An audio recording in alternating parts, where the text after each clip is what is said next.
मी doctor ज्योती, homeopathic तज्ज्ञ. पावसाळ्यामध्ये सर्दी होणं आणि पोट बिघडणं ह्या कॉमन समस्या आहेत. मी तुम्हाला आज एक सिंपल मेडिसिनचं नाव सांगणार आहे, जे होमिओपॅथिक मेडिसिन आहे. काली मिर्च तुम्हाला माहितीच असेल. आपले अगदी आजी, आजोबा हे सगळे पूर्वज नेहमी सर्दी, खोकला, पावसाचा सीझन असेल तर ही औषधं वापरायची.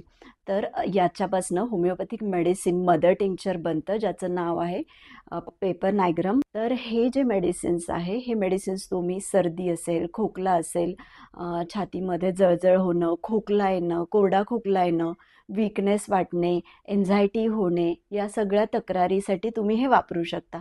हे औषध कसं वापरायचं आहे? डायल्युशनमध्ये वापरायचं आहे. तर 30 पोटेन्सीमध्ये हे मेडिसिन 15 ड्रॉप्स सकाळी, दुपारी आणि संध्याकाळी घ्यायचं आहे.